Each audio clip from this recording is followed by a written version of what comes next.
Hello, everybody. So, looks like we made it to module 8 of 8. So, the final week here. Things are getting very near the end. Everything's due this week. So, the projects, new technology report. I think that one was the only semester long assignment in here. I told you about it in week 1, but I don't think I've gotten any yet. So, it's like everybody's put them off to the end. That's what usually happens. It's not due till week 8, so people wait on that one. And that one's easy. It's a report. It's not an essay. You don't have to you don't have to try to prove a point with it or anything. Just write a paragraph or two on recent technology advances, and updates count as advances. Security stuff. If there was a solution, like security breaches happen all the time, and for the new technology report, if anybody's looking at security stuff, the solution would be the new technology. If they figure out what caused the breach, but solve problems on that. And it doesn't have to be written. You can do like a video, make it like a news report, or a podcast, or a blog. We've been studying Django, so we have a nice way to do blogs in this class. Just some way of getting me that information. The point of it is to prove that you are able to stay up to date on technological changes. The instructions have lots and lots of links to get you started. Yeah, in general, though, everything's going to be due Sunday, 11:59 p.m. I never accept late work. That's the deadline that was set years ago. Like, person setting those dates right now is currently working on 27/28. So those final deadlines for the classes are set years in advance. Way before I scheduled the class, way before anybody registered for the class. So make sure you get me everything by then. And this weekend, I'll send out an announcement reminder about it and stuff. We don't have a final in this class. It's just the project. And some people might have some past due homework that needs to be turned in still. Just make sure you give me everything, get everything to me before Sunday. I believe the only thing that's closed is the discussion boards, and those, all your classmates have moved on to another discussion. So it wouldn't really make, you wouldn't be posting where anybody would read it at this point. So everything else can still be turned in. And since there's a bunch of stuff to do, because I assume this isn't y'all's only class, right? Most people take at least 2 classes. That's the minimum for financial aid. You only take 1, you have to pay out of pocket. That gets expensive.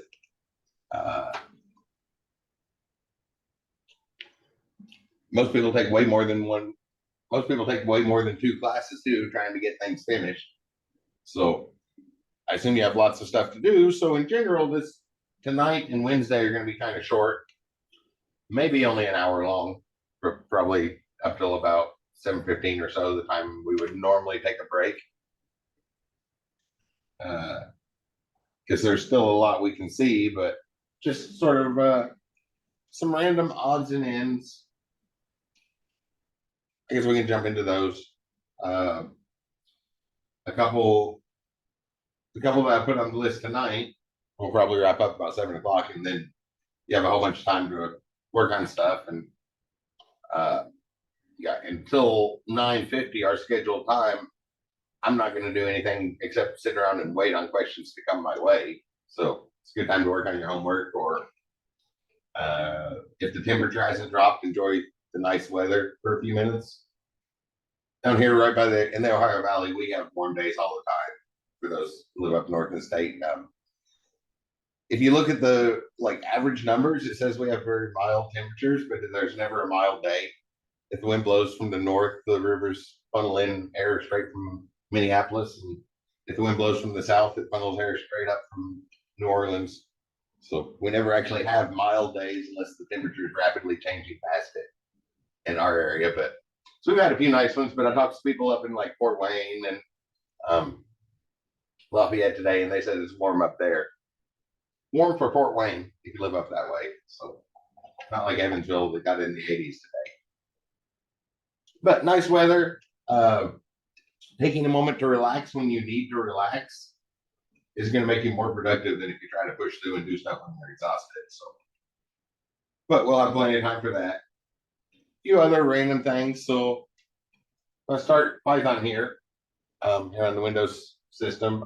Start Spider, so we can do some examples of Python. So there's this whole big operating system that we're interacting with, right? And sometimes we might want our software doing other things than reaching outside of its own little closed bubble there, right? We could write a file and read from that file.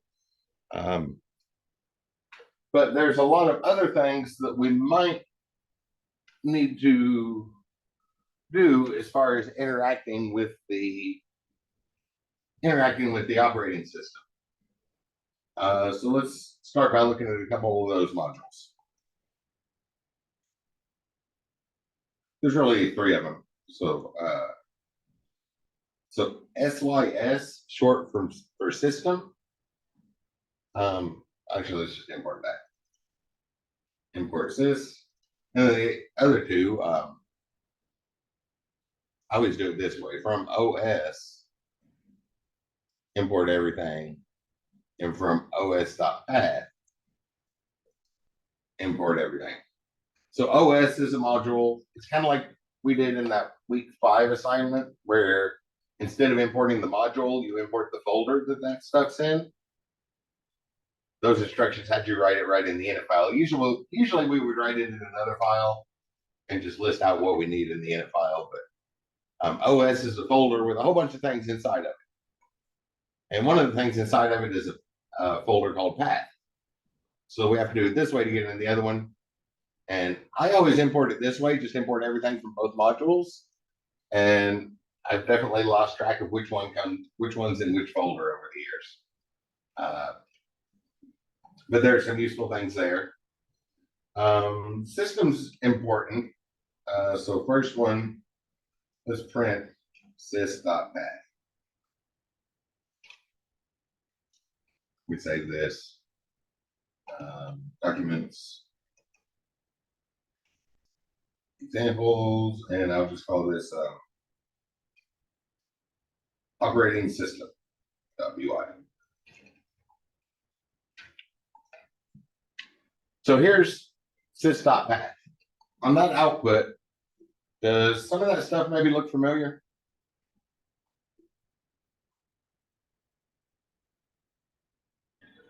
I'm not sure if I can zoom in on this one. I can't zoom in on that one.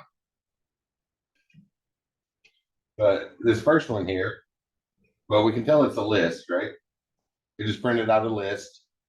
And this first one, C drive, users, my user account, app data, local, programs, Python. That's where Python's installed at. Everybody remember seeing that before? Here's another place where Python might be installed at. This one's actually compiled libraries that we might want to use. Things that were written in C and we asked for them in our Python code. More places. But this is where where Python's installed. So site packages is where pip puts things. So all of the spots where Python's installed. So if we wanted to import something from our modules, this other folder, if we're in the same folder, that's no problem. We can just go ahead and do it. Otherwise, we might need some sort of we either need to install it directly or refer to it. What's in this folder? Oh yeah, that's the Docker one. It's in data structures. Okay, maybe we want to use the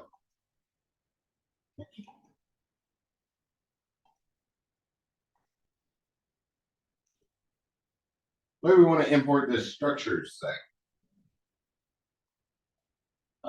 The my list from structures that we did a couple weeks ago. or last week, something like that. It's up a level and then into another folder. So we could put that in the relative addressing, but an easier thing to do would be to just add it to this system path, which is just a list. So sys.path.append, we'll put it at the end of the list. Over the years, I've found that it just makes more sense in my mind, at least, that if we know a script we need is in that location, it makes more sense to do an insert instead of an append, and then we can put it at index 0. We know we want to look in that folder for certain, so let's just start there at the beginning. Look at index 0, and then wherever that was at. Copy that. And paste that in. Oh.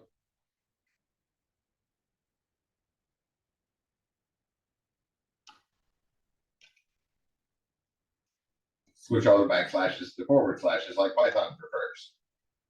So that will add that on there. I guess we can print it out now.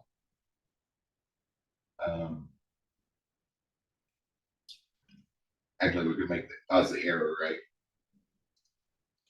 Import structures dot. So the structure, is that the name of the folder? Oh, data structures. Should probably just go right in there.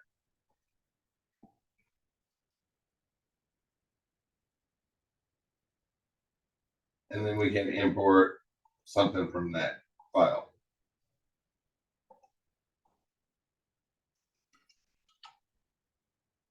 From structures, import my list. Like right now, we know this isn't going to work, right?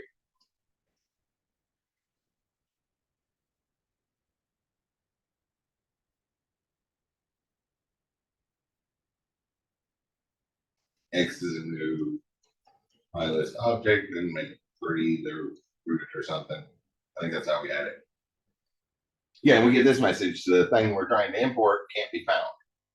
I have no idea what that is. Our spider has no idea what that is. So that's what this line is for. We can go ahead and add it to the list of addresses where Python looks for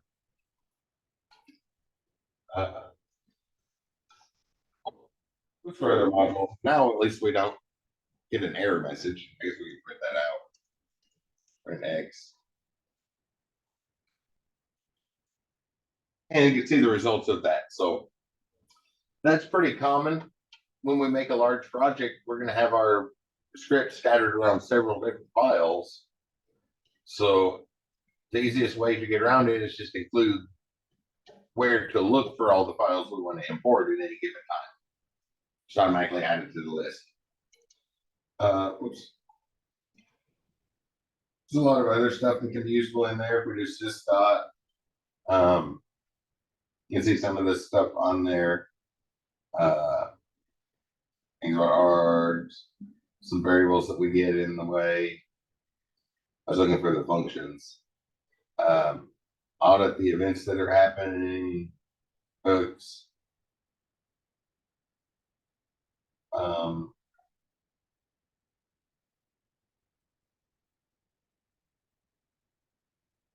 Yeah, things about the trace back. You can look through the list and kind of see what's there or check the documentation. It's a long one. That one I've mentioned there is sort of the most, the one that seems to show up most often is adjusting the path. Oh, and if sys.version, I guess that shows up a lot too. If you have several versions of Python installed, which is pretty common, we can have several Python environments as well as a large number of virtual Python environments. And any of the virtual Python environments, we haven't really talked about it in class, but several of the tutorials had those, the BENV, which by the way is not part of your project. That's an installation of Python. So you would not include that in your project with your files any more than you include the entire Python programming language, because that's what that is. So you always want to make sure and store that somewhere else. It's thousands of files that were made specifically for your machine. It won't even work on somebody else's machine. So the virtual environment is not part of your project, but you might need to check and see what version you're using. I just thought of another one that's actually in the language. Let me comment these out. I don't necessarily need those prints right now. This right here, over in the console.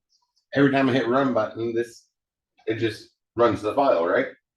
How do we do that from a Python script?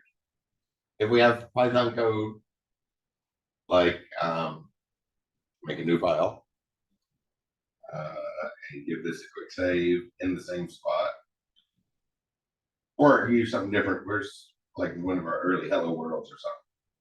Oh, there's a hello.py from 2.7.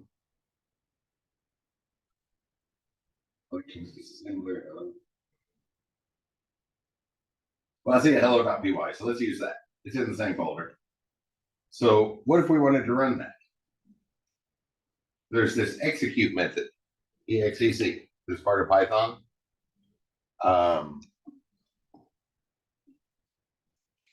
Open, which every time we've used the open method so far, we've always put in read or write mode.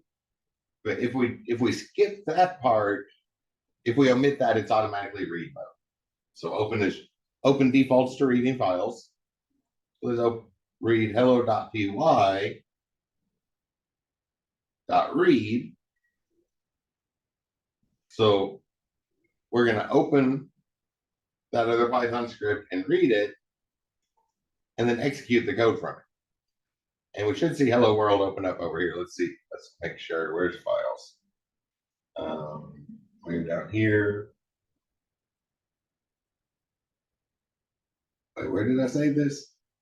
This is operating system.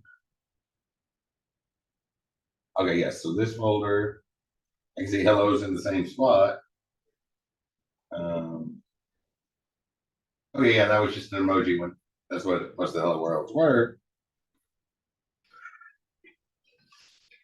Oh, maybe I do need that.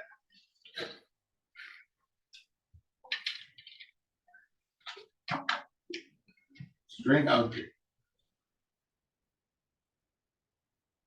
Requires everything in files.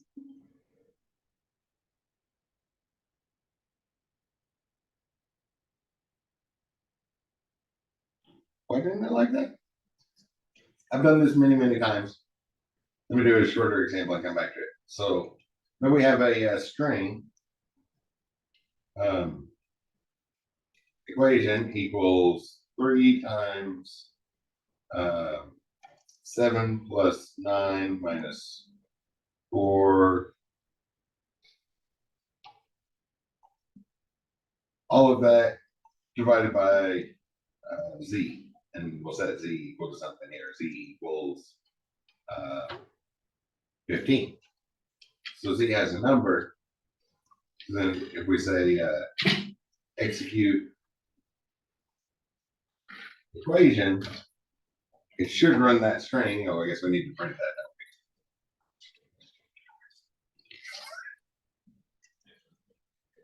that. Y equals that, and then print y.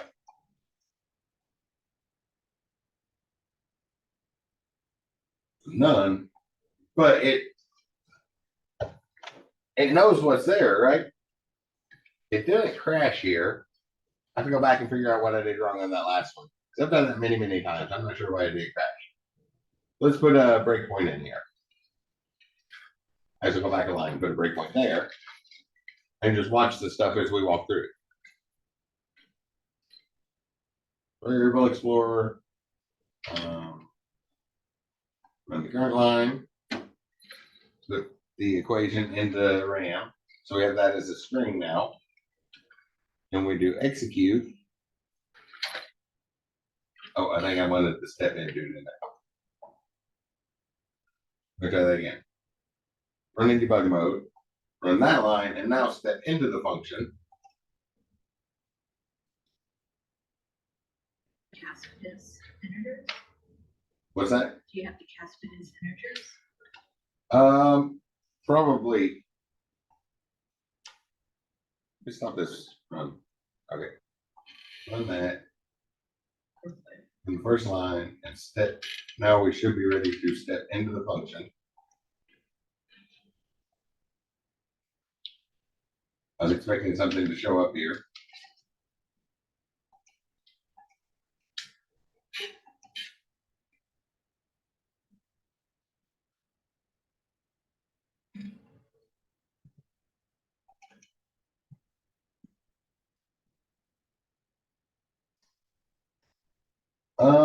Why is it not doing what I expected it?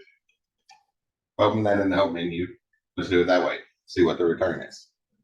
So, execute the string, the bytes, or the compiled code that we want to do. Bunch of optional stuff, and then the return any. So it should return anything representing one or more Python statements or a code object is returned by compile.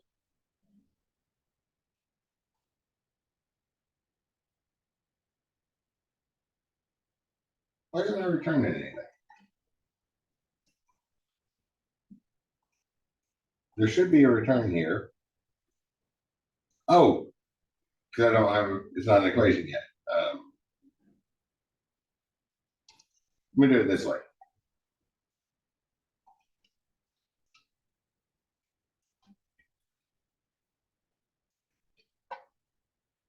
See what's different than what I did earlier? Earlier, I tried to assign this function return to something, but now the assignment is right in that string. And we get that. So it carries out that code. And what did I do wrong here? Because I've done this many, many times. Open this thing to read and then execute that code. That's what the run button should do. What is the flags argument? That's the parameters. So I haven't done that since 3.12. I don't know if they changed it then, but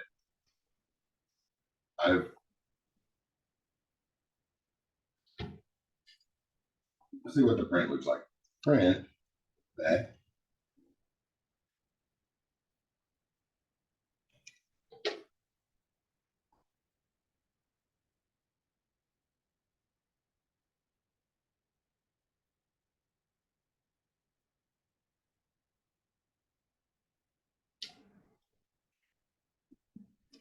Where's this messing up at?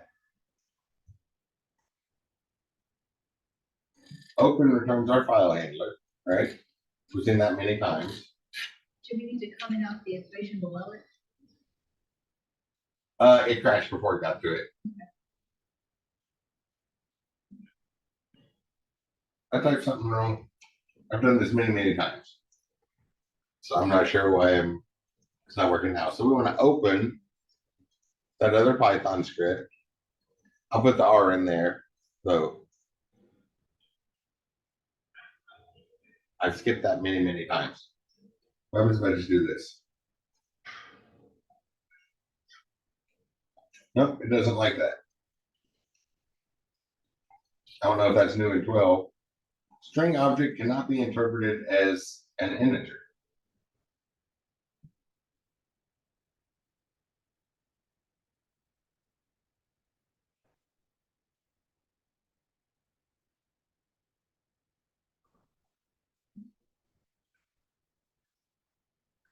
What is an integer there?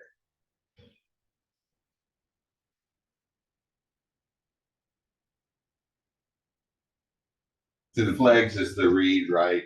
But that's just what somebody decided it should be named. And the path is a string.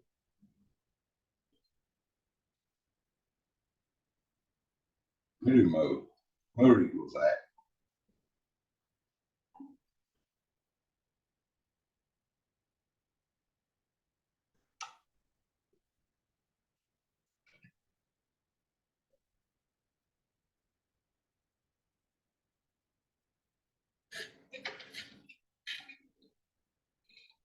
I don't know where this message is coming from. Any thoughts? We've opened files before, right? It takes 2 strings. But it's telling me a string cannot be interpreted as an integer.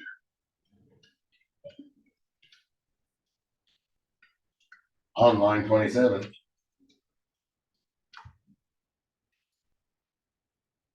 Integer is required. That's what I can't figure out. Why?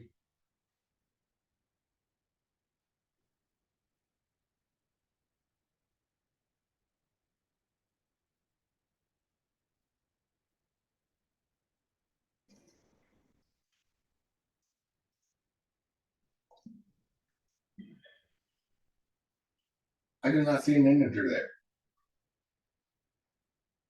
Am I overlooking something on the code? Maybe Google it. We've done this a few times, right? Yeah. We've opened a file and that requires 2 strings. So I don't know why it wants an integer now.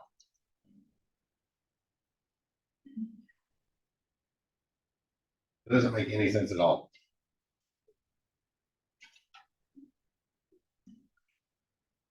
Open a file.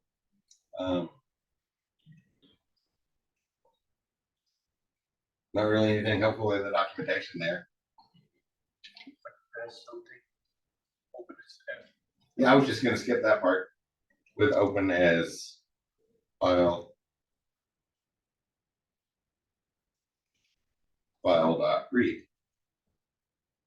And then we'll put that somewhere. Oh, already used an X. F. Then we can say print F. This is what we've done over and over again, right? But again, it says a string cannot be interpreted as an integer. I have no idea why it wants an integer.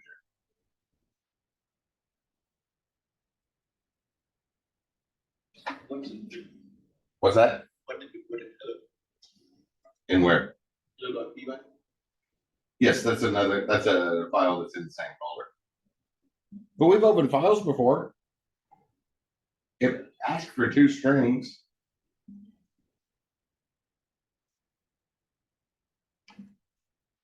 Hello.py is a text file in the same folder.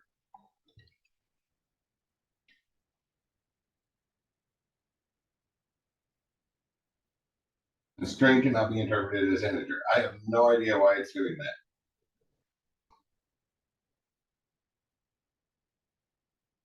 I'm gonna skip that. I'm gonna come back to that in a moment. But basically, yeah, execute and then open the file.read is what happens every time we hit a run button. But I'm not sure why that's. I don't see why the open method's not working.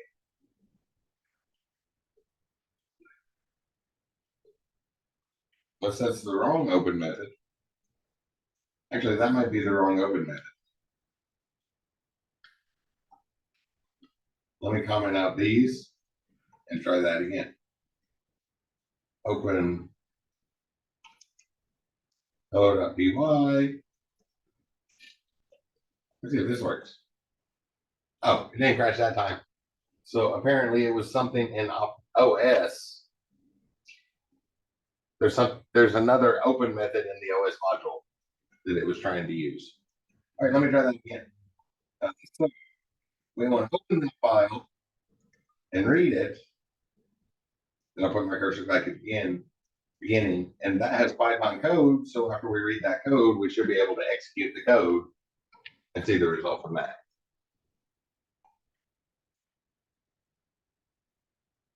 There we go.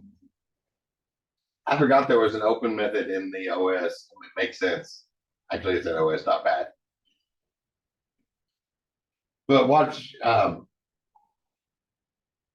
little issues like that would creep in, right? The suggestion of Google it, right? It probably would have took us a long time to find that Because we would just be Googling open method in Python and see the same thing we've already done like a dozen times this semester. I guess one solution, since I was getting ready to do these other things, would be to move that stuff down here to afterwards.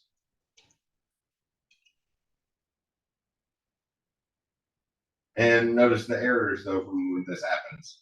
It doesn't know what Y is, but when we run it, it prints fine. So you can't always trust the IDE. IDEs can be a little bit inaccurate at times. It doesn't happen with Python, but if there's a language that competes with Microsoft's languages, any IDEs made by Microsoft start to act a little bit funny. JavaScript, it will just tell you they're perfectly fine code. Microsoft IDEs will tell you there's an error and won't even let you run it to test it. Which started right about the time that JavaScript became the international standard instead of BBS. It was like Microsoft is still sour about that. I got a bunch of emails over the weekend about that from people doing the homework in the 153 class. Like, IDE's telling me, VS Code's telling me I can't do this is an error and I can't run it and check it. It's like, oh yeah, Microsoft does that sometimes. It doesn't happen with Python, but if you have a language if you're typing in a language that competes with Microsoft things, probably don't want to use my IDE developed by Microsoft. The Python. Python doesn't, but something that would compete with C#, so like Java. Try to do Java in VS Code. It will mark things. It will mark code that is correct for Java and give you suggestions that will not work in Java because it's correct under what it would be in C#.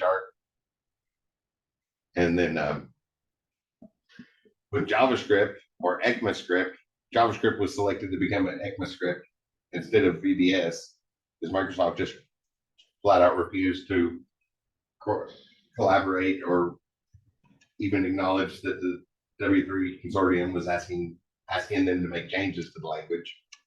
But Microsoft's still bad about that, so JavaScript stuff. It'll mark errors in perfectly fine code. Microsoft can be difficult sometimes, but it happens everywhere. This one, you're the programmer, you know what the code's doing. We know that there is going to be a variable Y here by the time we run this code. It's just the IDE can't find it. So don't always trust the IDEs. They're useful. We get used to those tools, but the more advanced you get in programming, the less accurate those tools become. They start to miss more and more things. They're really, really good at introductory stuff, that base level stuff. But as it gets more and more complicated, those things start to mess up. Also, like in Spider, even though it's saying there's an error, it's still running. In VS Code, we wouldn't be allowed to click the run button at that point. And other ones. Xcode, also Apple's preferred IDE, would do the same thing. Even if it's valid code that's going to run fine, if the IDE detects an error, it won't let you hit the run button. So as you progress further in your studies, watch out for things like that.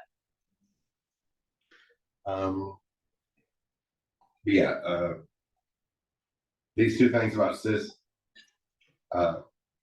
extending the place where it looks for Python scripts shows up all the time. Because as our projects get bigger and bigger, we'll have a lot of folders. And instead of installing them, it's probably easiest just to tell it what folder to pull the code from. And we check the version, it's like execute code. But there's other stuff we might need to interact with from the operating system. Right. I forgot about that little error. Now that we figured that out, that there's an open method in OS. It's good form to import stuff at the top, but sometimes we can't. Sometimes we want to use something else, another function, another module that has the same function name, which causes a conflict because then it won't know which one to use. But there's a lot of stuff here. like maybe we want to run some instructions. Pivot's just a module. We haven't seen that, have we? I'll come back to that. What's a common one for that we would do in the terminal? Oh, I know. So over here in files, I'll use that hello.py one again. Yeah, this hello.py script. I want to move that over to my delete folder. So normally we would go to the terminal and move that, right? Or make a copy of that. But if we're going to do that every time our script runs, right? Like maybe it's just easier to sit there and write and read from our files over and over again in the same folder. But when we're done, we don't want to keep them in that folder. We want to move them over to someplace safe, like program files x86, where we don't have write access. We can put files in there, but we can't write files once they're there. So maybe we want to manipulate them from our program. The easiest place to do that is right here in the same folder. But after we're done, we copy them over there, which would be the Python command for that, right? So we're here at this level. So we just open PowerShell, maybe, or command prompt or terminal or whichever one it is you have for your system, and copy hello.py over to C drive, users folder. My username, obviously, the address on there is going to be a little bit different. Documents/delete. Maybe I want to move it over there. Or I'll move it over to the documents folder. Copy it over to that directory. And then we can see in documents that it just copied it right over there. But if our script's going to do something like that every time, because also we could go in with the mouse and hit Control-C, Control-V, all the copy and paste. But if our script's going to do that every time, we probably want to do that from our script. So os.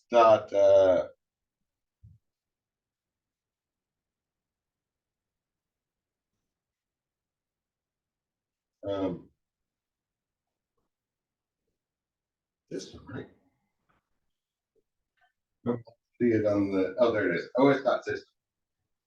So operating system.system is going to pass in our command prompts. So that's in command. So copy the hello.py. Your address is going to be different, but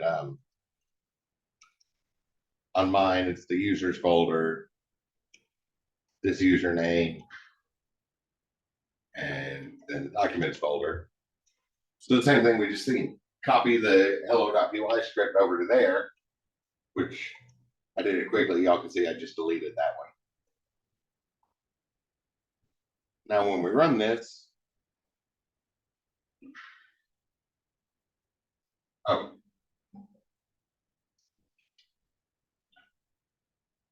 why not do these one at a time? That would prevent the other error as well.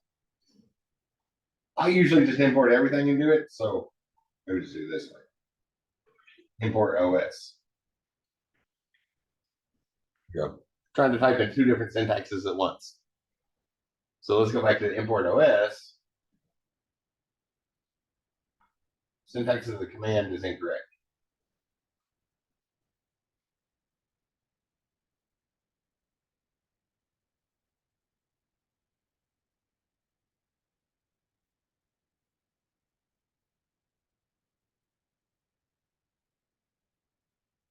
The PowerShell.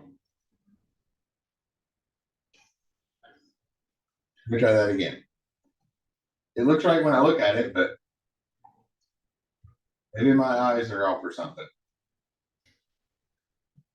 Go to PowerShell. Copy hello.py over to C users, use backslash, users, right, document There we go. I'll use the proper backslash and everything. Okay, that's the instruction. What am I doing? Look, work that time. Just delete that and maybe try to just copy that instruction.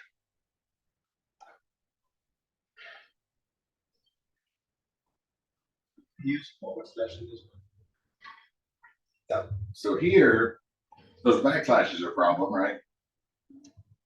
Because those are escape sequences, but that's easy to fix.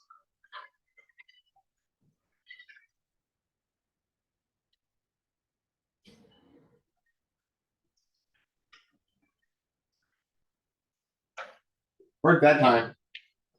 So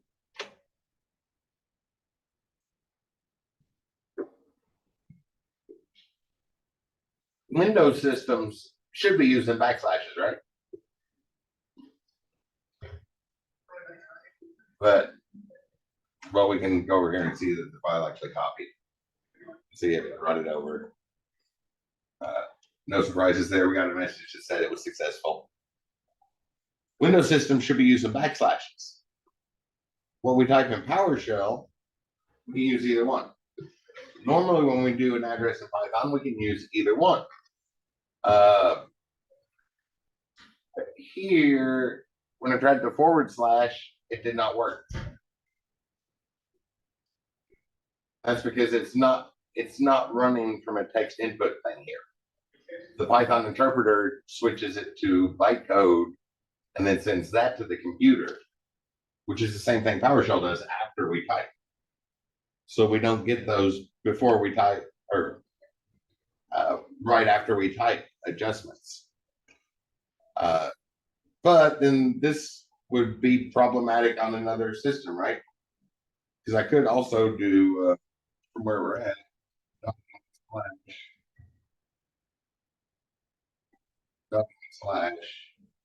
slash, that's a window mini. Yeah. So from our repository, go to the delete folder. From the delete folder, go to the documents folder. I'll forget to name one more then. Slash, and then come back into the documents folder. So I went a little bit extra that time, but thank you. So I went a little bit further, but I like to do that. Just I'll go one step further and then come back in to make sure it's going to the right folder instead of trying to count them. That works here fine, right? Should give us the same thing. That delete the file a moment ago. Documents, yeah, we can see it's not there. So if I run this, 0 copy. It didn't like that at all.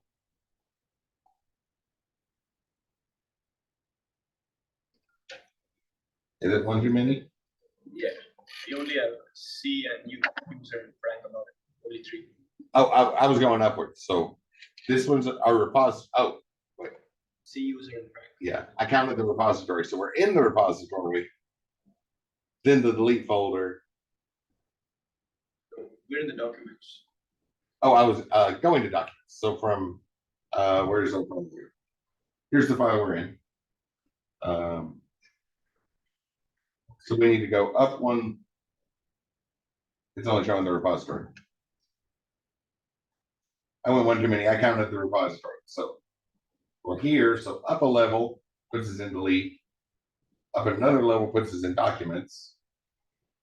Up another level that I can't click on puts us in user. The user account. And then we go back into documents. So I had one too many, but that worked there. But now we have the problem that that's not that's fine on this computer, but if I wanted to run this on today's computer, he's got a MacBook. Those backslashes aren't going to work for a MacBook address. Or there are lots of really good reasons why most software developers use Linux. Most programmers go with Linux, and there are lots and lots of good reasons for that. Which you'll kind of figure out over the years, but just something to keep in mind. It's not an arbitrary choice. they aren't out to save money because spending money on an expensive operating system would be a business expense. So at tax season, that's better for software developers making $180,000 a year. And the IRS wants a big, huge chunk of that. Spending money would be better, but most programmers choose to go with Linux, and there are good reasons for that. Just mentioning that one. But this would be a problem because this is only good for Windows. There's another one in the OS module that that works better for that. So I'll make a thing called destination, and I'm going to put together a file path for that. So I'll use the whole file path. Well,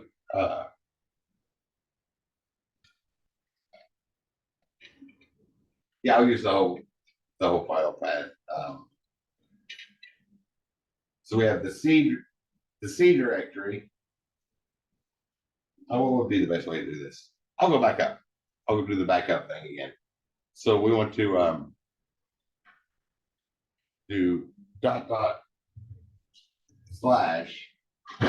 but I'm gonna say os.join the current directory.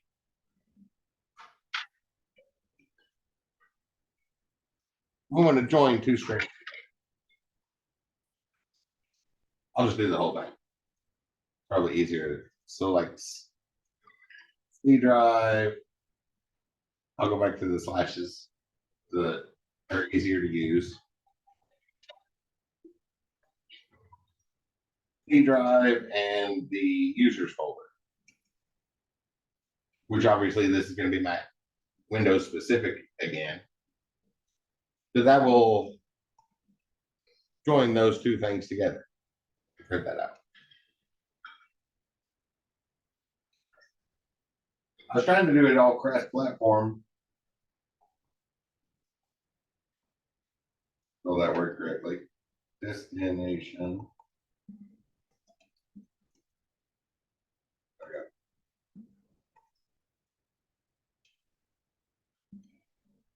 we go. Oh, it's os.path.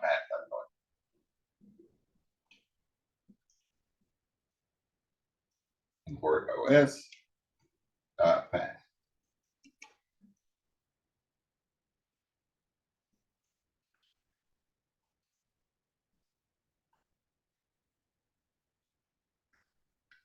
Oh, so notice how it combined those two, and it looks like a string. We're not seeing that character because it knows it's on a Windows system. So it's putting it's putting the single backslash and then sending that back to in the background in bytecode. It's putting the character we need, but then when it comes out to the console, we only have a single backslash instead of two. But that method knows what operating system you're on because OS is your connection directly back there. If we were on a Linux, it would do a /. New path equals underscore file. Have we seen this?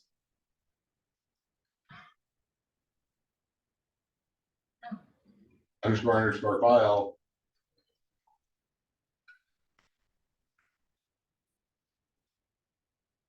Doesn't really seem to know anything about it, but there are some methods that we can use to get that path.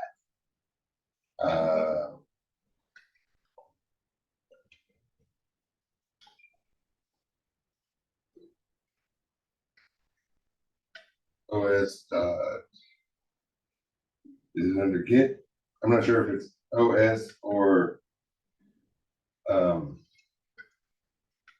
os.path. Git blocking, execute path, handle. Maybe it's os.path. os.path.git.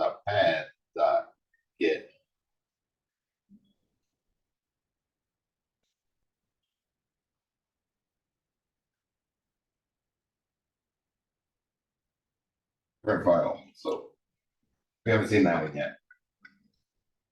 print underscore file. Remember, we have the underscore main, underscore name. The Python interpreter renames a lot of things. So you probably have a pretty good guess on what file is, right?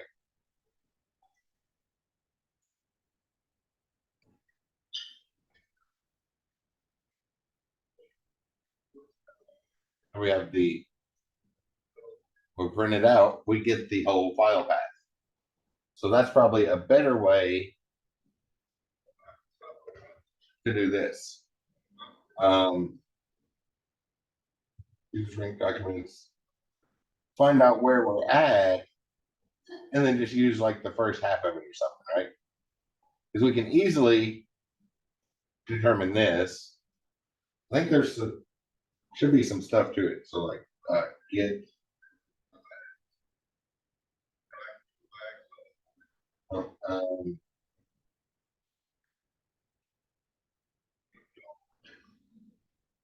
get absolute path.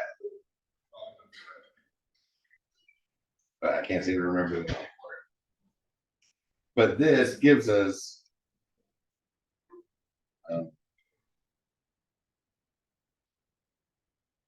path equals cast as a string that,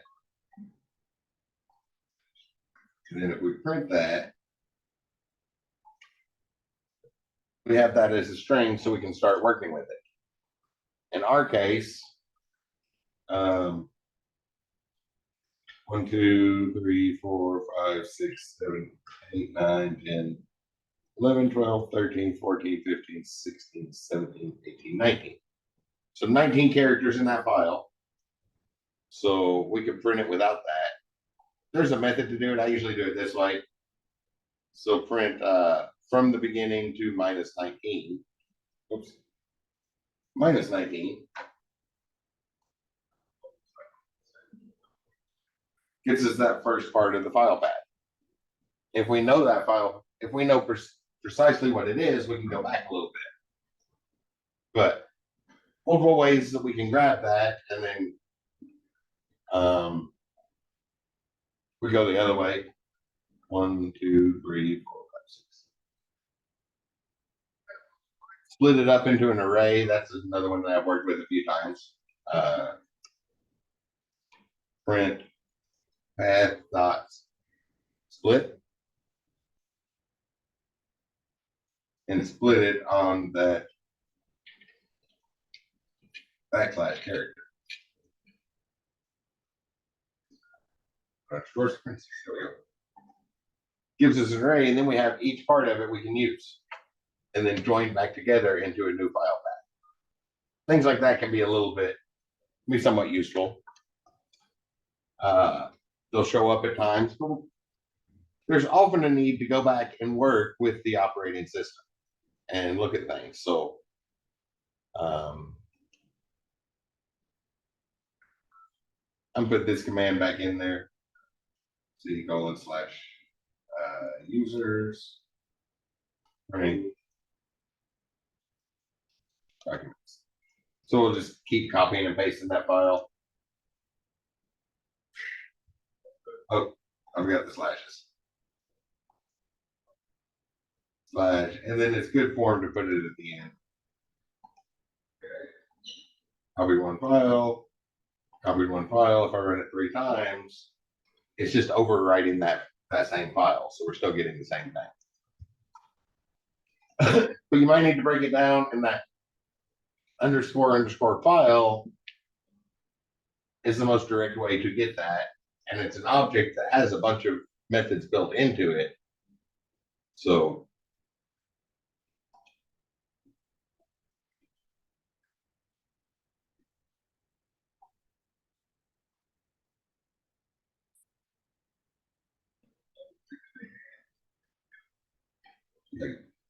get encoding. It's another one from SYS. I saw that right here.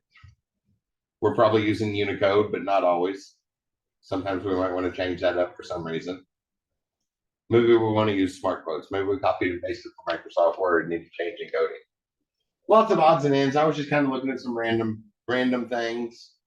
One more I wanted to look at, which should take us right up to the last minute of time. So that was Pass a little bit of time with things that show up occasionally. os.system. What's something else we could do?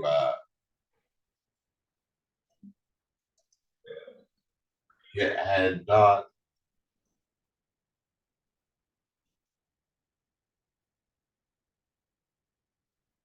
os.system.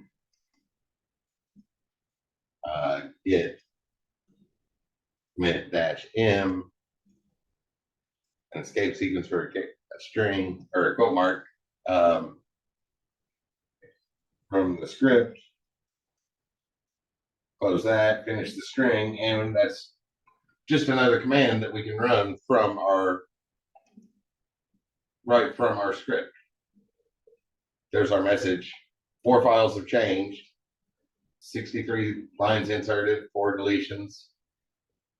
I only see 60 lines inserted. I'm not sure where the other 3 are, but yeah, that many changes. Or if we go over to the terminal, this will open. Yeah. Get log. We can see the most recent commit to the Git repository came from that script itself.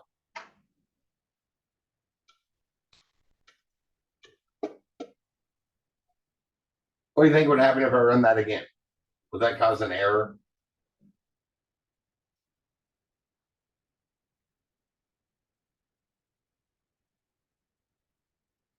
Because that name would already be used, right?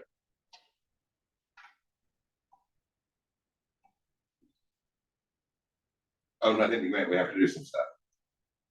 Print making a random change. So now what do you think? Think it's going to cause an error when I run it? There has been a change now. Before there just wasn't anything to commit.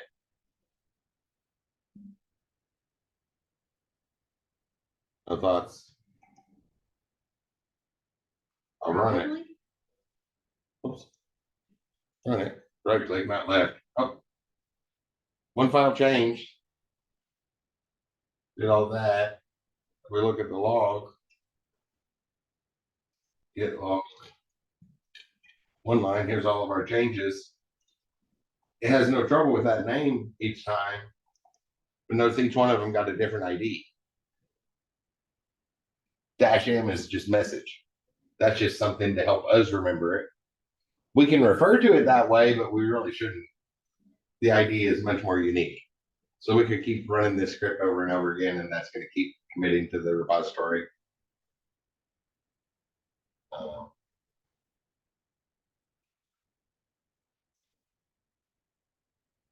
One closest. I haven't done this yet.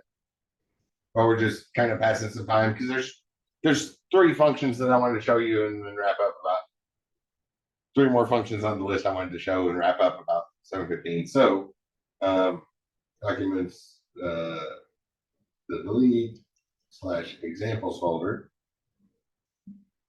So now we're there with our Git repository.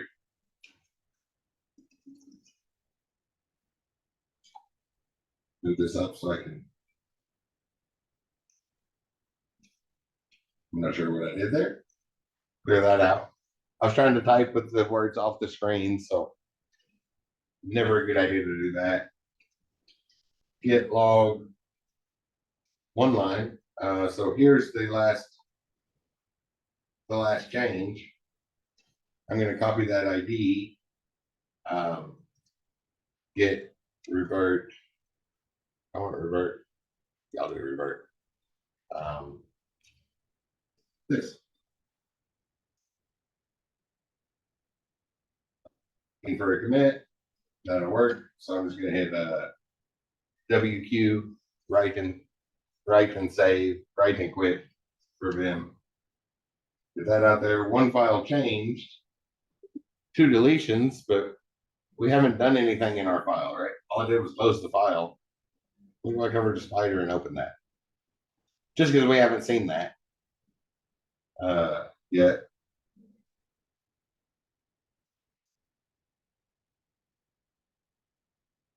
Right down here was that random change, right? I printed some words because it said there was nothing changed.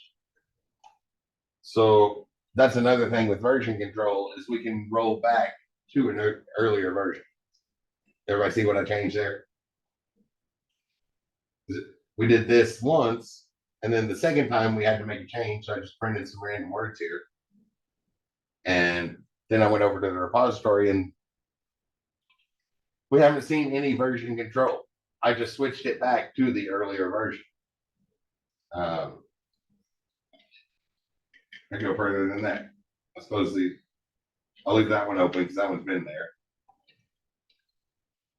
Let's go back to say 3 weeks ago. Intro to Docker. Git, check out that commit. Says we're on a side branch. I come over here and look at the files.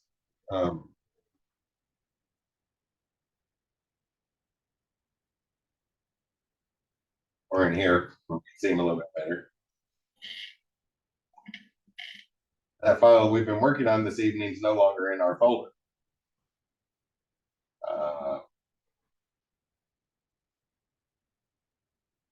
I don't see any data structures.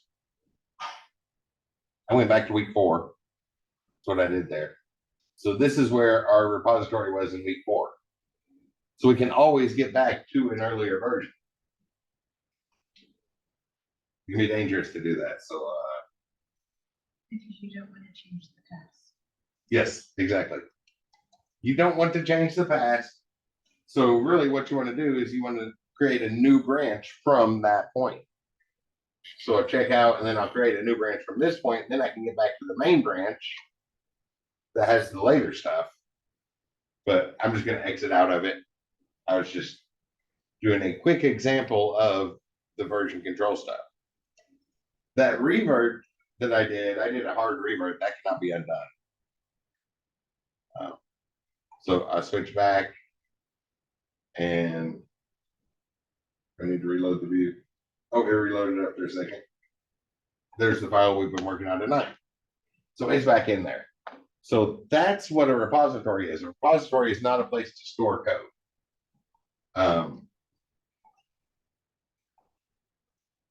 In Python, it's perfectly acceptable to say import git plus https colon github colon // github.com/whatever repository.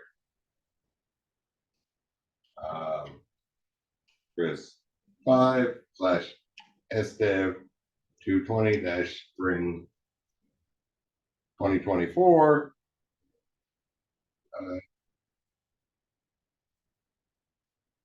Data structures has a space in it, which would be a problem.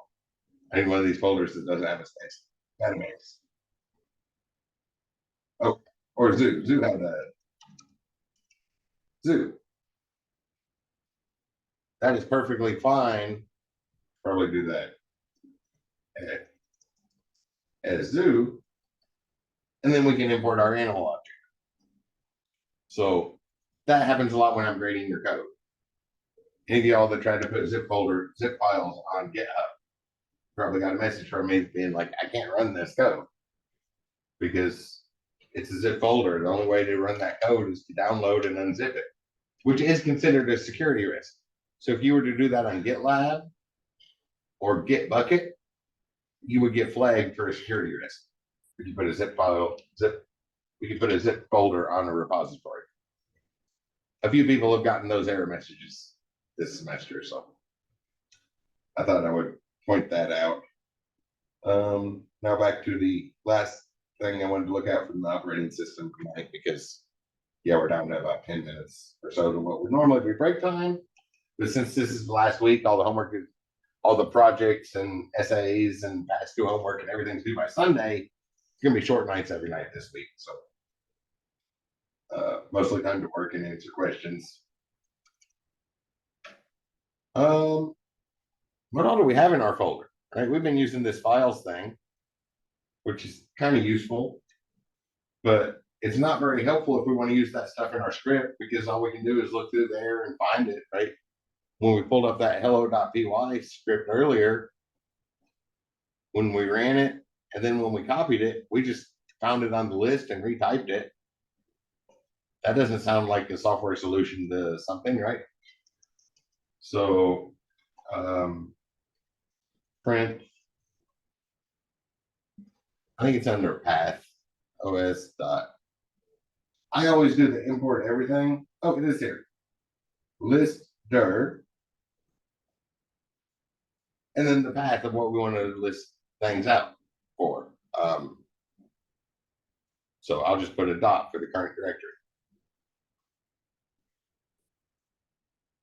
What do we have in our current directory?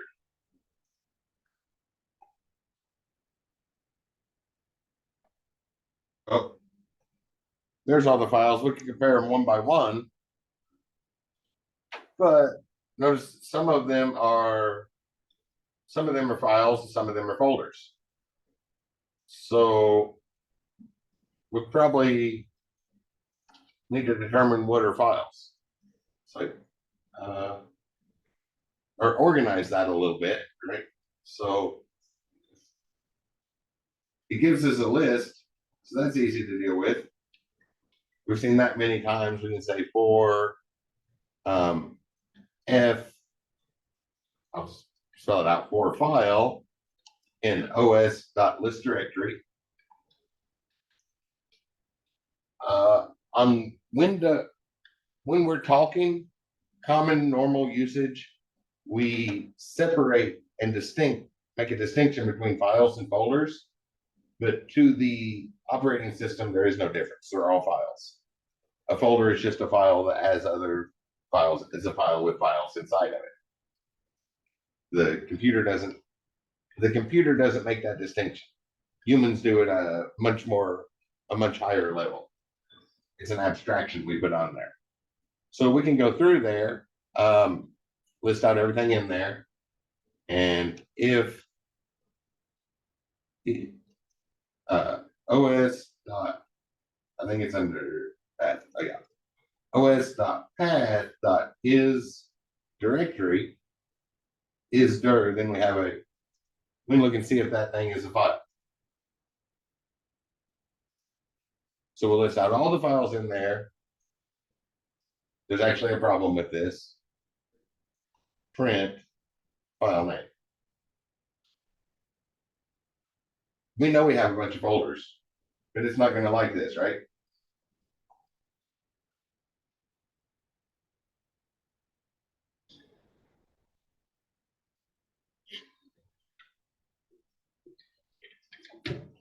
What?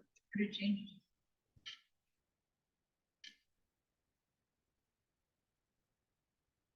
Where did that crash at? Line 57.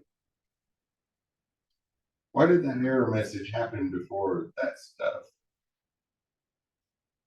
Oh, really fine.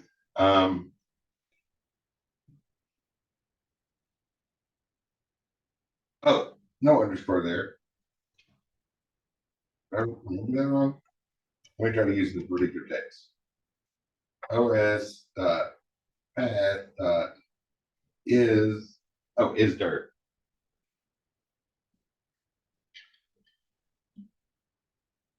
This one. I put an underscore in it. So and I'll put file, but again, there's a problem here. Now for the error message I was actually expecting this time. Oh, it recognized them. So as we listed it out,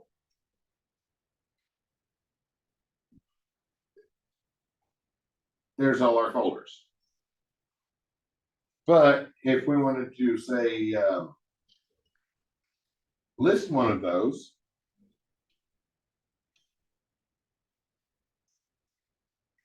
os.list their file, because this just told us that's a directory. Maybe print that. So now we should see that along with everything in it. Oh. Still has no trouble with it. So it knows it knows the path. So all of the information about the file is included there, right? We don't see it all printed out. We only saw the file names, but in order to actually access that like a directory, it has to know what the thing is.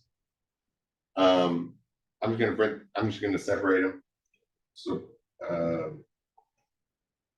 probably easiest to do it in 2 lists. So print the folders here are, then list those out, and then print maybe a couple line breaks, and the files here are, and the same thing for file and os.list directory. Just dot for the current directory, but obviously whatever directory you're in. If os.path.is file, pull it up on the predictive text so I don't spell it wrong again, is juxtaposition case, all lowercase, just jammed together. If it is a file, and then the thing we want to check to see if it is a file, print the file. So that should give us a much more organized list. Figure that out. So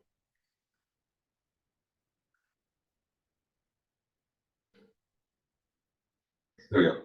So the folders here, and we see all the names of all the folders. I guess I can put that other list back in there. Print this directory of the file we're looking at. Oh, whoops. os.list directory. And we get a nice organized list brought into our thing. So there's the file folders with all the files that are inside of them. And then the ones that are individual files. And here we're just printing them out, but you all know how to return that or stick that in a variable and do something else with it, right? That's usually pretty easy. Or just keep that list directory, rename that list directory that it gives us something meaningful. Or, yeah, we're just printing it out, but you all know how to, at this point, you all know what to do with those. You all know what to do with those things once we have them, right? These are all things we can read. These are all folders that we can navigate into and then read the files inside of them. So,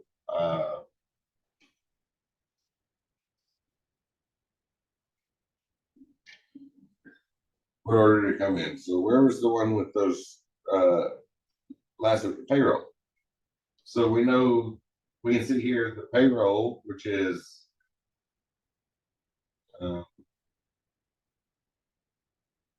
I'll do it down here. For file and os.list directory, current directory, it's here somewhere. You have os.path.isdir, that file,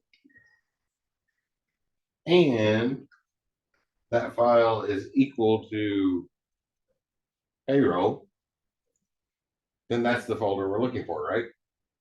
Let's grab that let's check everything in that list and see if payroll is somewhere in that list. Then if it is, we can print, or then open payroll / what's one of the ones in there. And they will always come in the same order. So you could just count the indexes. Becky check, that's Becky check.txt. .read. I'll store that in C, and then we would do stuff with that, right?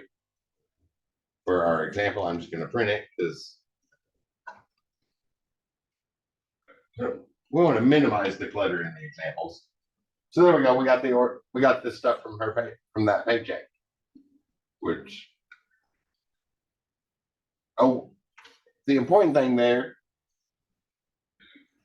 is these things that we've been doing this semester. We go over here and start looking through the file list, or here in Spider, the file list here, or have Sublime open the file list over here on the right left hand side, or VS Code, or somewhere in the place where we're writing code, we can see the names of all the files.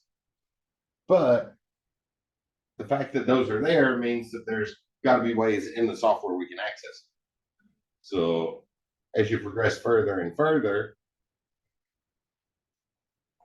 maybe not that one. This is something that's going to show up more and more and more often.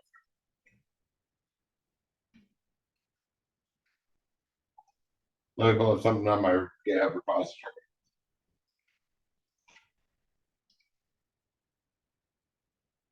What?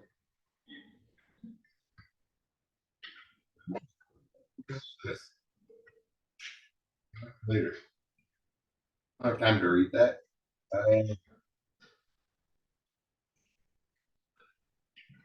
Beautiful Python tools. Has anybody done some of the other programming languages, particularly Java, C Sharp, C++, I believe would have it as well. When we start making our getters and setters, our IDE usually spits them all out for us. We don't have to type that. But in Python, we do. So I have one over here that just generates classes.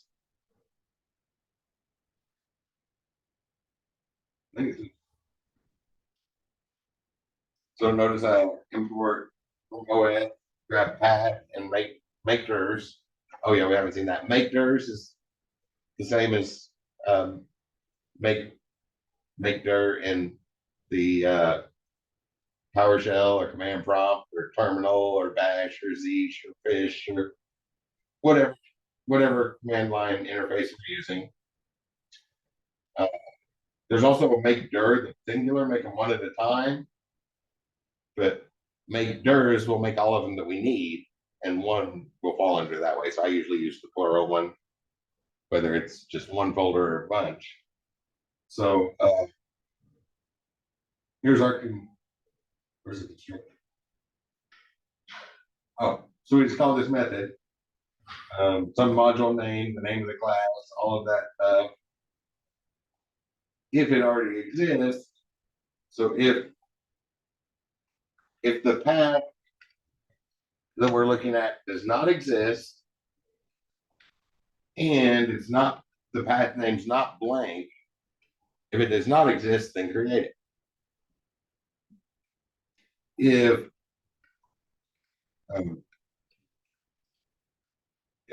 If the last two characters are not a backslash, this is the Windows version, then make those last two characters a backslash. They might not have put that name in there. And then we open up a file, the directory plus the module name .py, and create a class, and then start writing stuff. Write class, that name we gave it in parentheses, pass in the parent. And this just generates all of that stuff, including all our getters and setters. So thanks to generate the getters and setters. And it's generating Python code. So like we typed up the animal class. So this particular one, we just ask for this function and say create an animal class. I guess I can show you that. Let's run that. So you see what this does. It's been a couple years since I wrote this, so I need to see what else here. Okay, yeah, everything's downloads. And delete everything that's not that so I can keep it straight. There we go. If it's in the downloads folder, I surely can download it again. No need to worry about what I just deleted. So have this fast generator.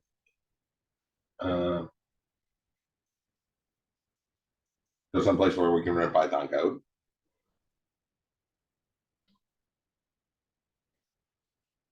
Python class generator.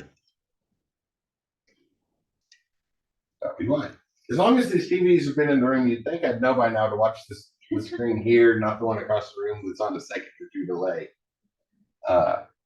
So, okay, I know why that didn't do that. Let's go to the Python interpreter and import class generator. This probably worked a lot better.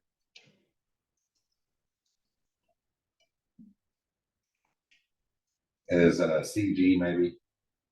Then we can say CG dot, and then there was this start class with the name is a my class and attributes is a list.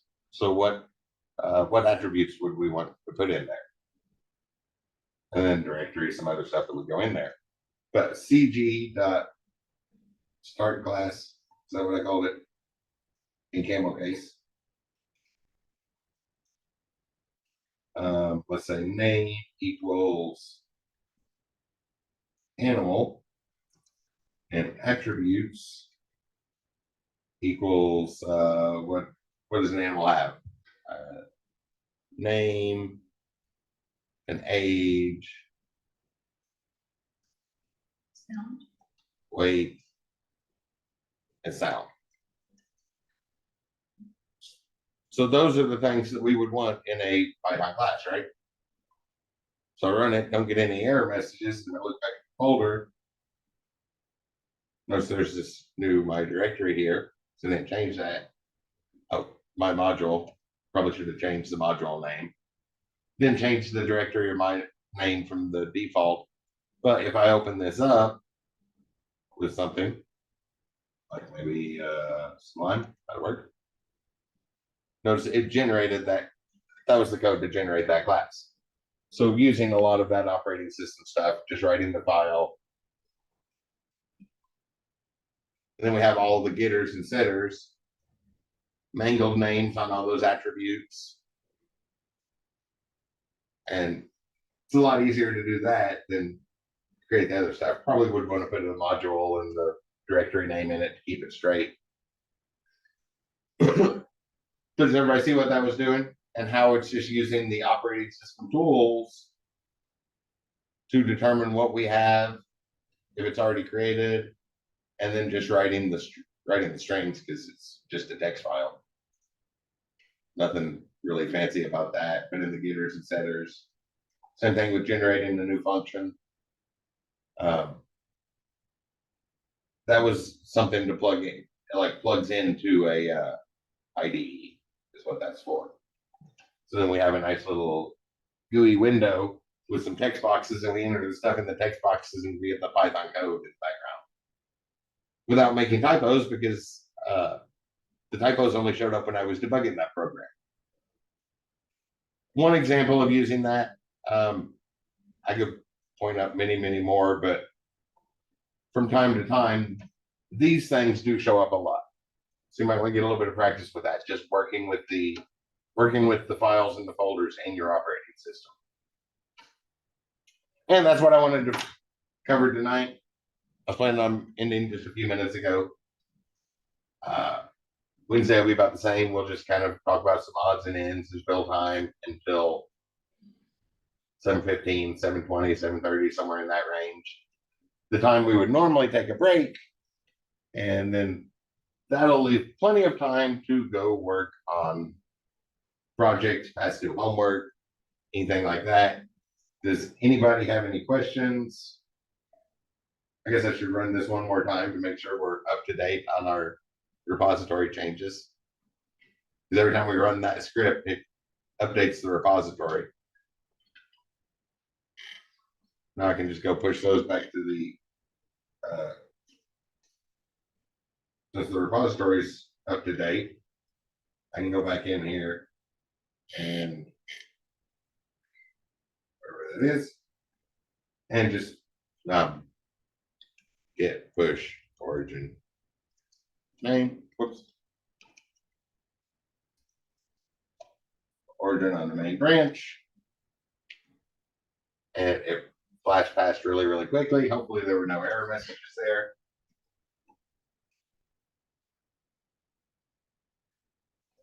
But that stuff should be on the repository, the class repository, use an example.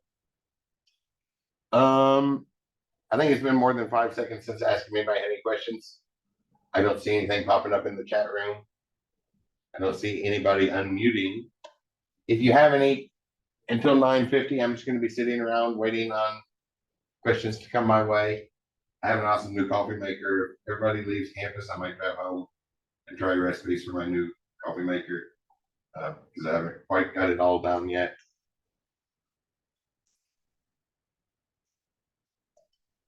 Yeah. Got one of the why isn't my sign?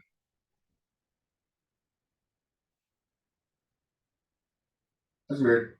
Yeah, I got one of these. It's an automated, what counted as automated coffee maker in the 1840s. So it's like actually on a little lamp. It boils the water, and when the water boils, it gets pushed through this steam, pushes it up this pipe over here, and then it lifts up, and then a little spring-loaded thing closes the lid so that it puts out the fire. And then when it cools down, that creates a vacuum, so it sucks the coffee back through. So automated coffee from the 1840s, but they just look really, really awesome. But on siphon brewers, not all the water goes through. So then when it comes back, it